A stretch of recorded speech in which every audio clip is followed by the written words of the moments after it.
Hello, I'm Aaron Lohr. And I'm Caitlin Ondrzejczyk. And this is the Endocrine News Podcast.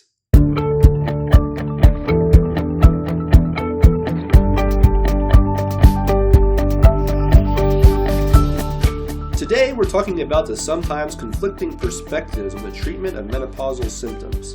In just a minute, we'll dig into this topic with Dr. Cynthia Stunkel, Clinical Professor of Medicine at the University of California, San Diego School of Medicine. But first, let's hear from Caitlin with a resource update and our trivia question. If you are interested in learning about new research focused on women's health, check out our 2019 thematic issue on women's health research and read a variety of papers from our 4 journals for free. You can find links to the collection at www.endocrine.org/podcast. And now for my trivia question. In today's interview with Dr. Stunkel, we're going to learn a lot about menopause, its symptoms, and treatments. My trivia question for today is, what is the transition period between normal female fertility and the onset of menopause? I'll have my answer at the end of the interview. And now our interview with Dr. Cynthia Stunkel. Thank you for joining me today, Dr. Stunkel. Thank you, Aaron. Nice to be here. Can you walk us through the range of menopausal symptoms? I think this is one of the arenas, Aaron, where we have really come to appreciate really the vast diversity of women. And there are a few lucky ones who go, oh, did I just go through menopause? And notice that they stop having their menstrual cycles. And that's the easy group, that's in the minority. But for probably 75 to 80% of women, they will have some sort of symptoms. But even within those groups, some women have really such severe symptoms that gets in the way of their ability to function, do their work, get along with their family, have peace at home. And others are modestly bothered. So different women have very different symptoms. And in addition, the same woman can have different symptoms over time. So are we talking mainly hot flashes, mood swings, those kind of things? Yeah, exactly. Well, the key parameter for observing whether a woman is going through the menopause transition or not has been defined by the stages of reproductive aging workshop formally as a change in her menstrual cycles. And so if women have menstrual cycles that are getting shorter by about 7 days or so a month, we know that they're probably in the early transition. And then when women start skipping 2 cycles in a row, so 60 days of amenorrhea, they are late in the menopause transition. And that's when some of the symptoms like hot flashes, which we also call vasomotor symptoms, really dial up. That and then during the first year post-menopause, which is a whole year after that last menstrual period. Some women find that they have mood shifts, both depression and anxiety. We're learning more and more that some of these symptoms can appear even before women notice any changes in their menstrual cycles. So I've seen patients who come in and go, something's different. I can't put my finger on it, but something's changing. And very often, midlife women will come in with depressive symptoms and anxiety. And I think that clinician has to really be thinking, could this be early presentation of menopause? And then just a couple others, Aaron. Women complain of sleep disruption. So we used to say, well, of course, if she's waking up all night with hot flashes, this is going to cause sleep disruption. But as this has been more carefully studied and more objective measures of hot flashes have been monitored, we find that midlife women are more prone to insomnia, early awakening, sleep apnea, and even restless leg syndrome. So if women are really focusing on the sleep, I think it's reasonable to think about addressing their hot flashes, but remember that they might have a primary sleep disorder that's being manifested midlife. So that's something else we've learned. I want to just give you one more symptom that we don't talk about enough, Aaron, and that is kind of a combination of a decreased interest in sex, which a lot of women might notice in midlife, and this seems to be one of the most common sexual complaints, is also called hypoactive sexual desire disorder, and this may or may not go hand in hand with vaginal discomfort, which has more recently been coined the genitourinary syndrome of menopause, because this can also affect recurrent urinary tract infections, dysuria, frequent urination. And again, as doctors that are talking with women, it's really, I think the onus is on us to ask our patients, because some women are very reluctant to bring up these last two symptoms. And you might imagine that these can be very disruptive, not just for the woman, but for the family, for the couple. So it's important to consider that too. So it seems fair to say that, these menopausal symptoms could certainly have an impact on quality of life. And at some point, they're going to want to see, is there any kind of treatment options available for me to help give me some relief from this? And so in those cases, what sort of treatments are available? There's not one sort of treatment that's going to be effective for all women because their symptoms can vary. So, for example, for women who have problems with bleeding disorders, and usually this is going to be heavy, frequent, anovulatory bleeding, for these women, the first thing we have to do is really evaluate them before we do any treatment to make sure we aren't missing endometrial hyperplasia or an endometrial cancer. And if endocrinologists aren't comfortable doing that, I think for folks who take care of a lot of women going through this transition, it's really good to partner then with an OBGYN. You can work as a team on some of these technical things if you're not comfortable doing endometrial biopsies, for example. From a treatment standpoint, if the woman doesn't have contraindications, if she's not a smoker, morbidly obese, some debate about duration of diabetes, but oral contraceptives can really help because they can suppress the hypothalamic pituitary axis and kind of shut off some of the raging hormones that literally are occurring in women's bodies during this transition.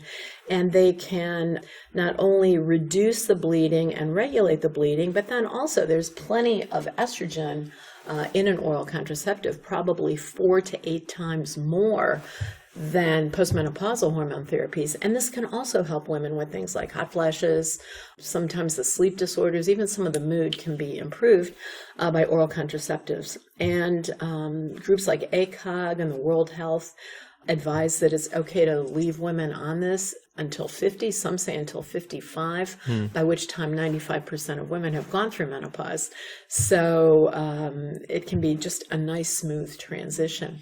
The other interesting thing that's come up in the realm of bleeding has been the use of a levonorgestrel IUD. This is a synthetic progestin-releasing IUD that leads over time to thinning of that uterine lining, the endometrium, and it really can be effective at reducing some of the heavy erratic bleeding that women have during this transition.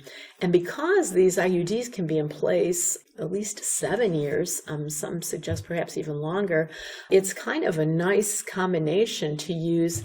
Once that patient starts having hot flashes, you can add on a little bit of estrogen, and the IUD is already there taking care of the uterus. So that can be really helpful, and women can say, thank you for getting me back on track.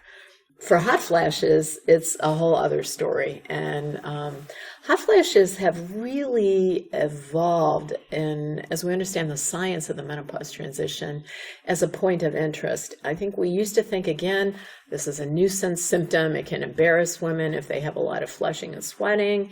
It disrupts sleep. But there's been a lot of really interesting work looking at the potential link with vasomotor symptoms as possibly a marker of endothelial instability, and potentially linked, at least in some women who have a very early onset of hot flashes in their transition, like maybe 10 years before they go through menopause, of being associated with subclinical cardiovascular risk, looking at things like increased intimal medial thickness, coronary calcium, aortic calcium. And so a lot of this work is coming out of a longitudinal study called the Study of Women Across the Nation, the SWAN study. And I think this is one area to kind of really keep our eyes on as we learn about how this symptom that we've just kind of thought is a vanilla symptom of menopause might have other health implications for women. Are there any potential risks in the use of the IUDs? This isn't your mother or your grandmother's IUD, because in the past we worried about infections, that could lead to infertility. And so the new IUDs are very popular with even girls as young as in their teens, certainly women in their 20s and 30s. And we are no longer concerned about issues related to infertility. Now, for a woman going through the menopause transition, she's probably not worried about infertility. She wants to make sure that she's getting adequate conception. And so from that standpoint, that would also be an advantage of the levonorgestrel IUD, that it's providing not just a reduction in bleeding, but also contraception. Some women might have heavier periods briefly and might have some cramping, but for the most part, this evolves. And so I don't really know of large concerns about the use of the IUDs for midlife women in the menopause transition. So that is some fascinating information about the vasomotor symptoms. How do we treat those? I like to say we should evaluate three different things. Number one, how bothered is the woman? Because some women are really just tough and they say, you know what, I'm pretty sure these are going to pass. I'm doing okay. I don't really need a therapy for them. And other women will come in and say, I can't function. Things are rough at home. I'm crying at work. I'm yelling at people in my office. I really need some help with this. And so after we ascertain the degree of bother, then I think we need to ask her what she has in mind. And women, I like to say of us as herd creatures, I'll hear about what their book club people are recommending, what they're learning about in their carpool. Hopefully not just what they see on television or read from movie stars that have become menopause mavens. But, what does she have in mind? Because I think we need to work, this is kind of a shared decision because there are some uncertainties still. So what does she have in mind? Does she want to go natural? Does she want to think about hormones? Does she say things like, I saw my mother die of breast cancer. I could never, ever take a chance. And so we need to know what kind of things she's thinking before we can decide. And then the third point is this going to be safe for her to consider offering her hormone therapy? And we have put together a whole algorithm that we can go through down the line.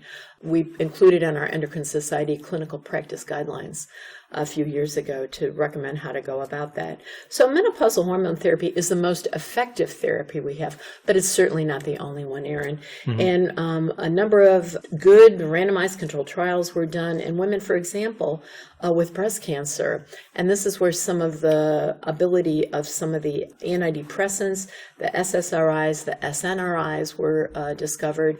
Only one of these, paroxetine, is currently FDA approved. But particularly if your patient has vasomotor symptoms, is finding that she's got some depressed mood, that's an ideal candidate to think about one of these antidepressants, for example. Gabapentin, a drug used for neuropathic pain, is also very effective at reducing hot flashes. And in addition to that, if given at bedtime, it can increase somnolence. So for women who are having trouble getting to sleep, a little gabapentin can help with the hot flashes and with the sleep. And then not FDA approved yet, but there is just some incredible excitement about a new agent for hot flashes that works via our increased understanding of a central mechanism with what we call the candy neurons, kisspeptin, neurokinin, and dynorphin. And the specific agents that have been looked at, interestingly enough, were on the shelf and had been investigated for schizophrenia treatment and didn't work. But somebody remembered that they worked via a neurokinin 3 receptor antagonist mechanism.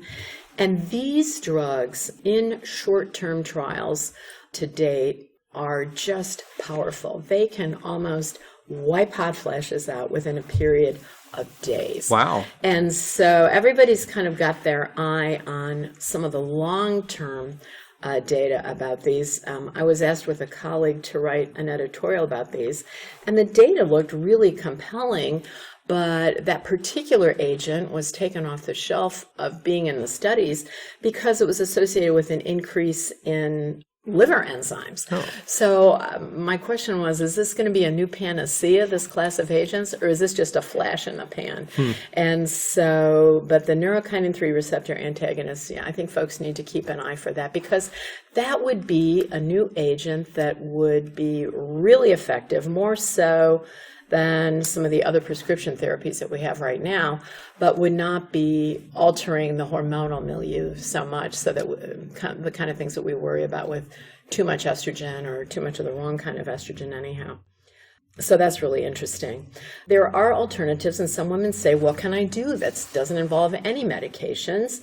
And I was surprised when a careful analysis of this was done a few years ago, and the number one alternative effectiveness in clinical trials was cognitive behavioral therapy. Huh. So I do live in Southern California where people like these things, but I think we're finding that working with a practitioner who's trained and being able to deliver this, so I think folks need to find out who in their area can help with that. But cognitive behavioral therapy can be very effective. I think this goes back to all the things we don't know and why there's such an incredible placebo effect with improving vasomotor symptoms. But these have been looked at in placebo-controlled trials. And the second one, that sounds kind of like a California approach, is hypnosis. Hypnosis. And so these two things are another, proven really to have some benefit for women who don't want to use hormone therapy or other prescription antidepressants or gabapentin. People ask about all kinds of things. I like to say it's aisle number 4 in Costco with herbs, supplements, additives. These have been looked at in some trials, and the data is very inconsistent. So I usually don't recommend them. I like to try, if people are really insistent, to work with them to understanding that this is really not a well-defined or studied approach. Also in that category are things like acupuncture. If they're using clean needles and going to a reliable place and feel that it helps them, I'm okay with that if it seems to be working. And in an NIH-funded study called MS Flash, they looked at yoga. And the yoga didn't really help women, but in the paper they wrote and said, but they just didn't care as much anymore. So, different kind of things for different folks, and women are coming from all sort of places with what they would like to do. So the final thing are just some simple lifestyle things that some women find adequate. We talk about the thermostat wars, setting the thermostat down to, in the 60s, whether you're in the boardroom or in the bedroom. Just a cooler environment can help some women. Some women notice triggers like coffee or alcohol, and this can be debated, but, if you ask and if women say that there is something that sets me off, then, okay, stay away stop from those. doing that. And then the other thing that goes along with all the other sort of emphasis on lifestyle and healthy living is that there have been clinical trials of women with weight loss. And I guess that sort of makes sense even from a physical standpoint, that if there's this added insulation in your body, you might have trouble cooling when these vasomotor symptoms happen. And women can get some benefit from weight loss. So maybe that would be a good impetus to discuss with a patient who's kind of needs a little bit more motivation, that it might actually help with her hot flashes. But those are really the approaches that, I think give us a very powerful spectrum in our toolkit to be able to address these issues with women and try to get a match. And then the other thing I think people need to know is we might not get it right the first time. And so clinicians and women need to be open to the idea that we're in this partnership, we're going to get it figured out, but it might take some trial and error to see what's best for them. Yeah, it's nice to know that there's not just one option, that there seems to be a couple pathways here that are open. Sometimes the internet can be one of our bigger educators for better and oftentimes for worse. Is there anything that patients are doing to find relief for their menopausal symptoms that might not be the best idea, may possibly even be sort of risky just because of some trends or fads that they're seeing online? There are so many answers to that question, Aaron, but I'm going to just back up and just say, number one, the Endocrine Society has our menopause map, and we have some really good data. ACOG, the American College of OBGYN, has some excellent patient data. The North American Menopause Society, www.menopause.org, has some excellent vetted, evidence-based information for patients. Probably one of the more disturbing areas that the internet, popular talk show hosts, movie stars who write books, advertise, and push for is the whole concept of compounded bioidentical hormones. Mm-hmm.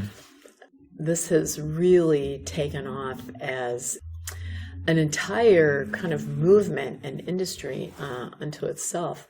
And so when I said how women might come in and say what they want to take, women might say, I want to use compounding. Can you do that for me? Because I know people that do it, and I like it that it's going to be customized and tailored just to me, and that's kind of what I want. It's a very complex story. We did a survey through the North American Menopause Society and found that older women primarily probably had gotten started on traditional FDA-approved therapies and continued on those therapies. But when we looked down the ages, about 40% of women in their 40s were using compounded bioidentical hormones. So this is real, and I think probably any one of the folks listening to this who take care of a lot of women with symptoms during the menopause have encountered this question in their patients, what about compounded hormones? The Endocrine Society has taken a very strong stance for at least a decade now, recommending against the use of compounded bioidentical hormones. I'm not sure that all clinicians, and certainly not all patients, realize that, number one, these are not FDA approved.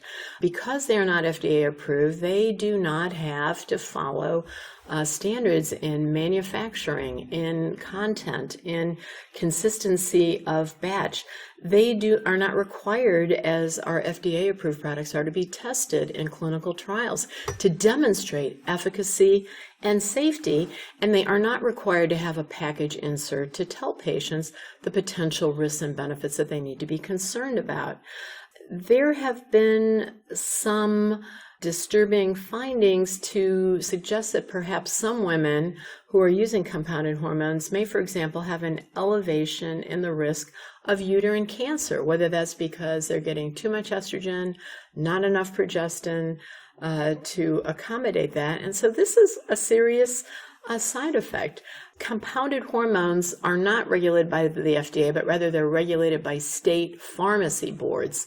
And some states are more fastidious than others at looking for things like adverse event reporting. But inconsistencies in this can be very disturbing, and added reports about that have come out.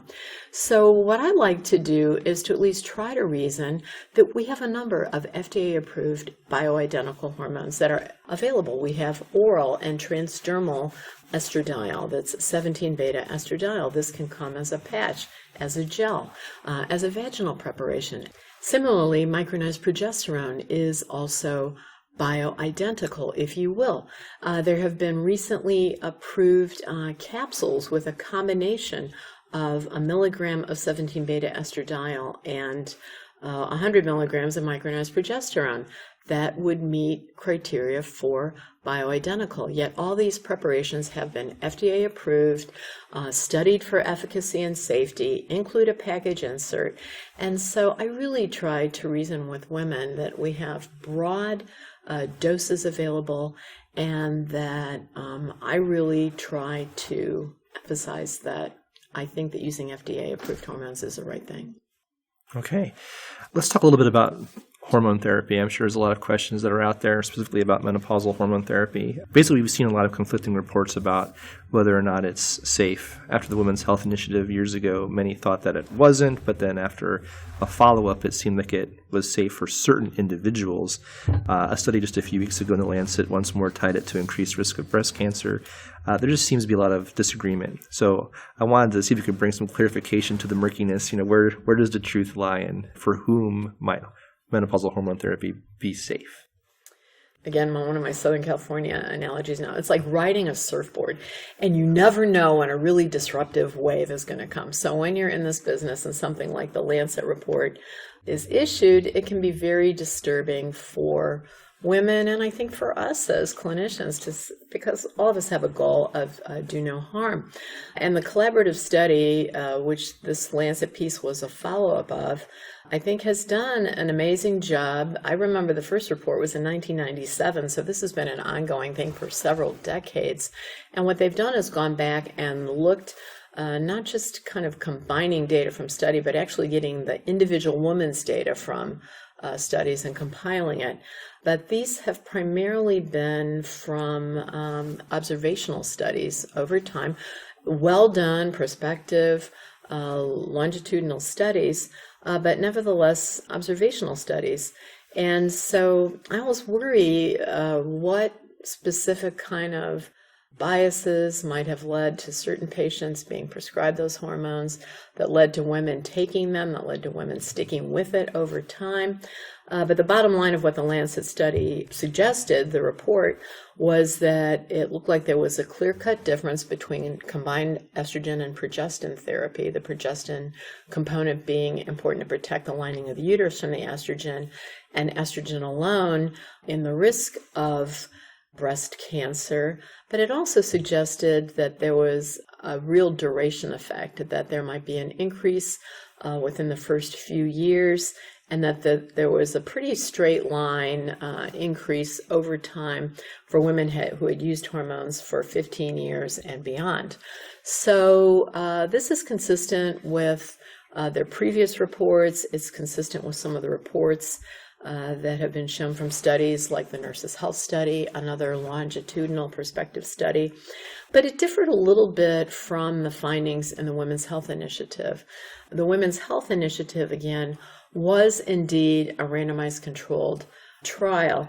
And with the Women's Health Initiative, we've had the advantage of following women who use combined hormone therapy for a little over 5 years, and then women without a uterus who used estrogen alone for a little over 7 years, to have a full 18 years follow-up now since the initiation of these trials.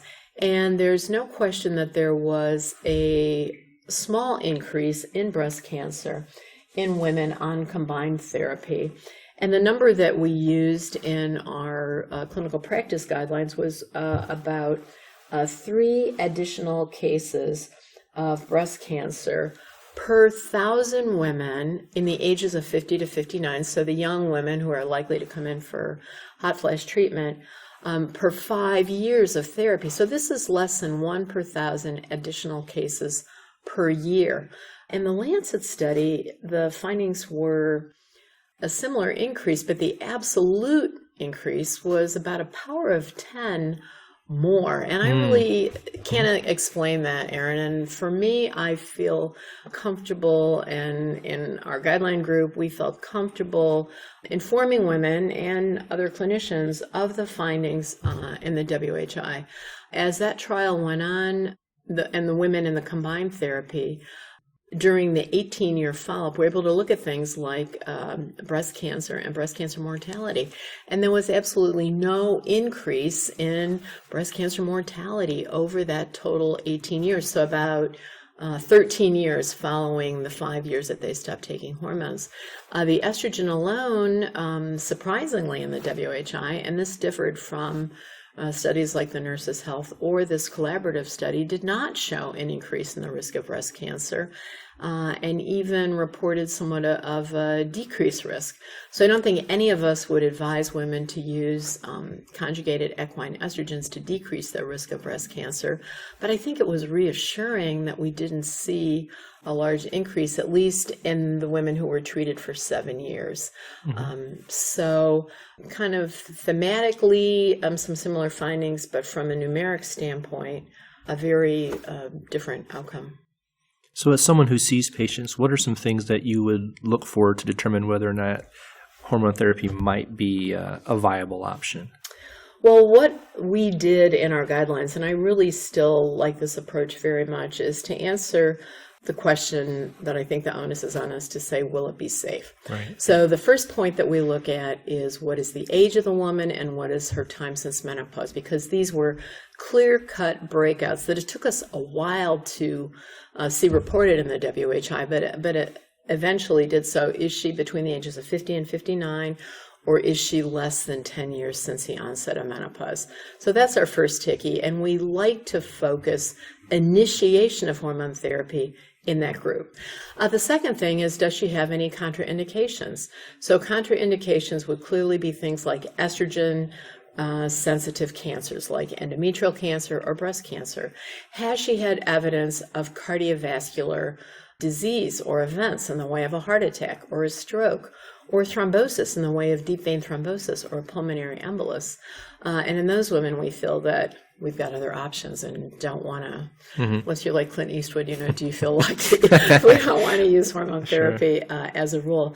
And then the last would be, does she have some serious liver disease, because we know that the hormones are metabolized by the liver. So those are pretty much our key contraindications. And if she passes that light, then we like to go on and say, what is her risk of heart disease? Because we learned that in the WHI and in some of the other earlier trials when we were looking at secondary prevention, that women at high risk of heart disease seem to have a higher incidence of coronary heart disease events when taking at least oral estrogen therapy.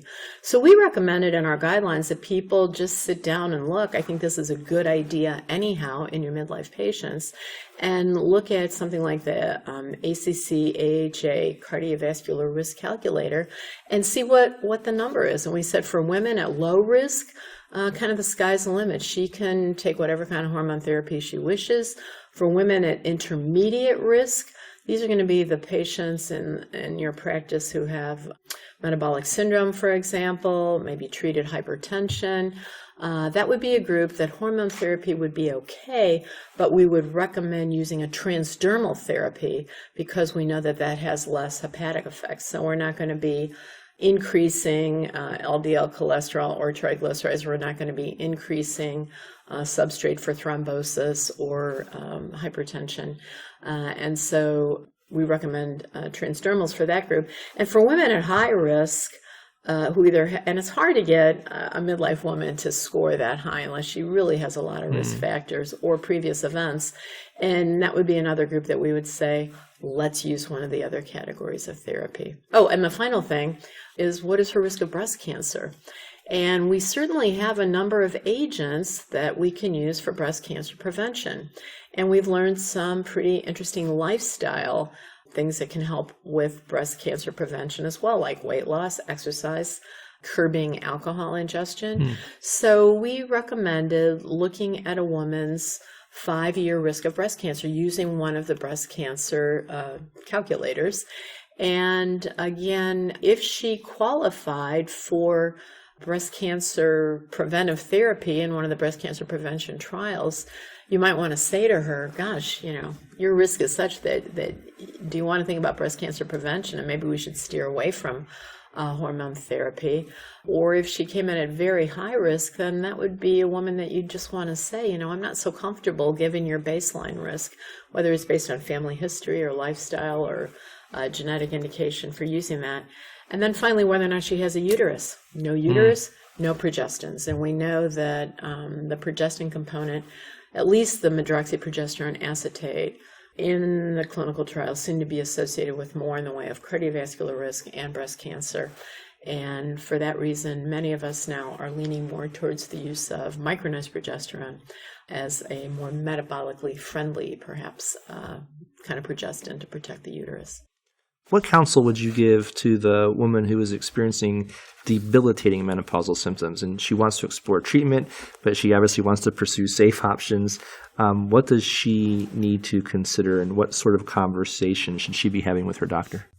Well, the first thing I would say is that there is absolutely no reason in the current day and age for a woman to just have to suffer and to tough this out. And I would want folks to feel confident that they can offer patients one of a number of different categories of therapies that will at least improve the symptoms. Again, if we look at the hierarchy, estrogen is going to be better than the prescription antidepressants, or gabapentin is going to be better than some of the other alternative therapies, but she can still get some improvement.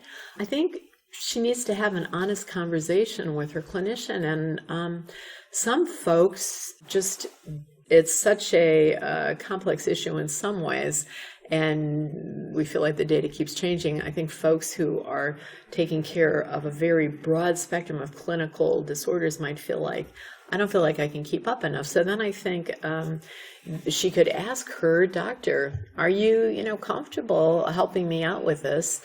We've had a bit of a gap between the ending of the WHI in more recent years when we kind of stopped teaching. And so I feel personally like I have worked very hard at my institution to make sure that our medical residents hear something about menopause.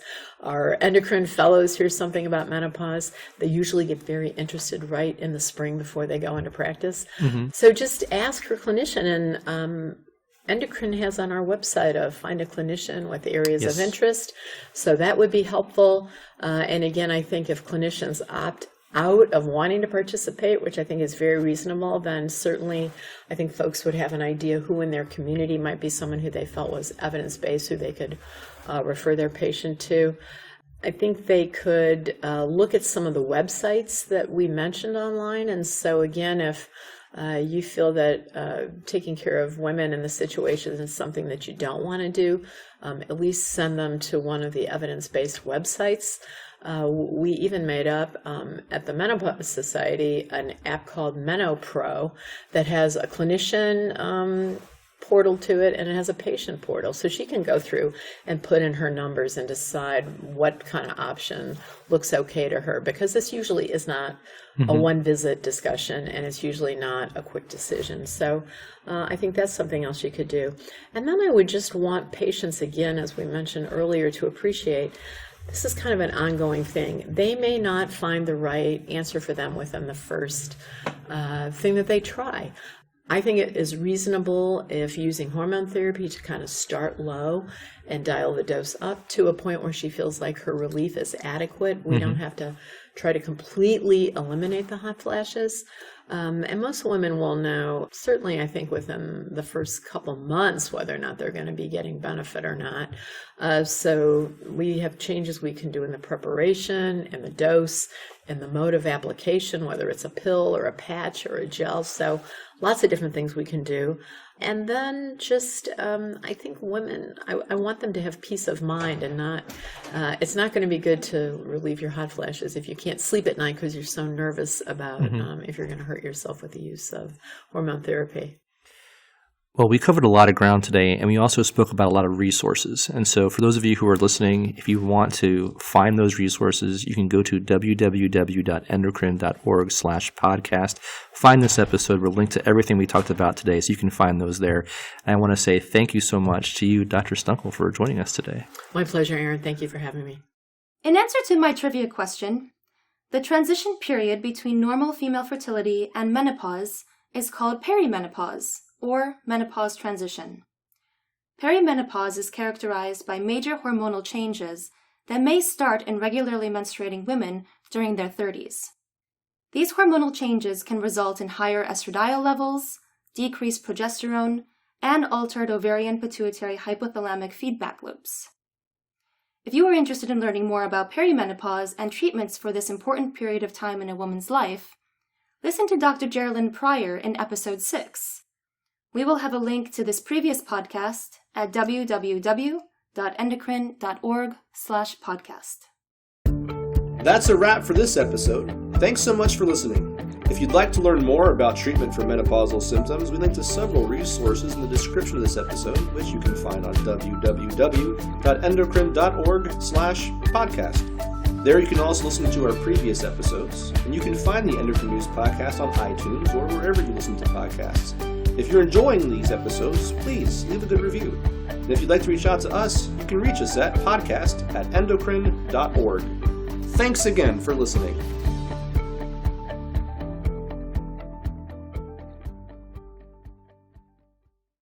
Endocrine News podcasts are a free service of the Endocrine Society. To learn more or to become a member, visit the Society's website at www.endocrine.org.